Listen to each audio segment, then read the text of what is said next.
This is a monstrosity that is one of the most shameful acts I've ever seen in this body. Kevin's in a tough spot, but I don't think it's the type of rhetoric that further endears the public to the process or to the institution of Congress. In fact, I think it probably, statements like that and statements coming from House Republicans is the very reason that some Senate Republicans feel they probably should spare them from the burden of having to govern. Sparing them the burden of having to govern? I think that might be one of my favorite quotes of the year, and it comes from another Republican in response to one of his colleagues, Kevin McCarthy. Now, if you needed any more evidence that Republicans are in shambles and the infighting seems to be getting worse and worse, then watch this remarkable interview given by Senator Kevin Cramer on Kevin McCarthy's threat to block bills backed by Senate Republicans.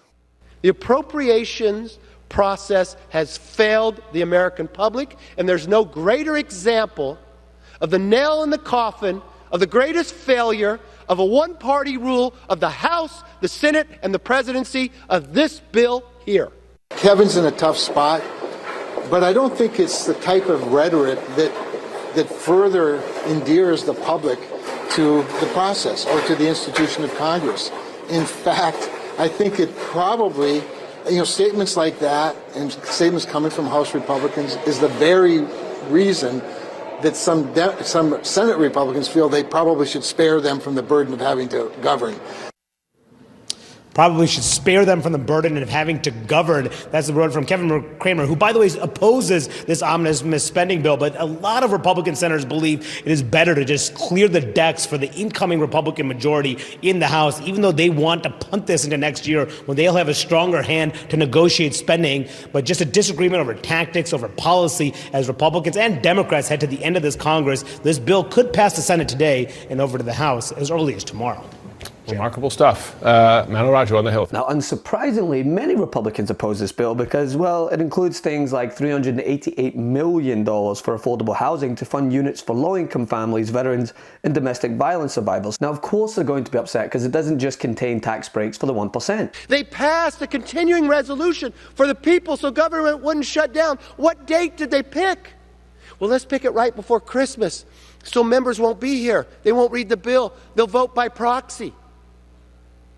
They care so much about the people, they created a system to control the floor, where they have all the votes in their back pocket.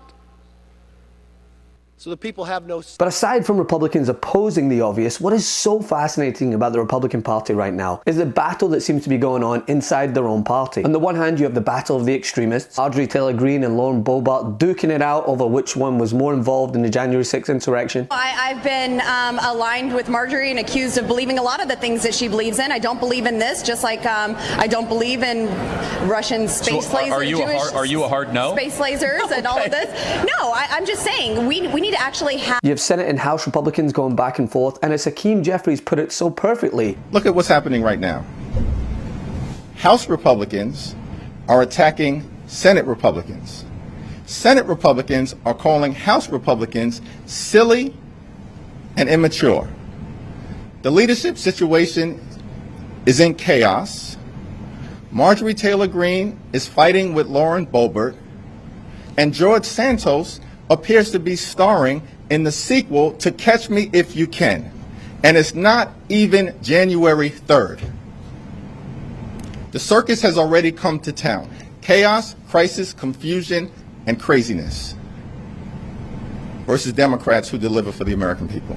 Now, while this is going on, Democrats, as they have been doing over the past 2 years under the Biden administration, they're getting things done for the everyday American. Now, while one side of the political party is adding jobs by the thousands per day, reducing gas prices, fighting inflation, reducing prescription drug prices, passing historic legislation on climate change, passing historic legislation in order to protect LGBTQ rights, while the other side, well, they're selling NFT trading cards, and that's not the craziest thing that they're doing. Hello, everyone. This is Donald Trump, hopefully your favorite president of all time, better than Lincoln, better than Washington, with an important announcement to me. I'm doing my first official Donald J. Trump NFT collection right here and right now. They're called Trump Digital Trading Cards.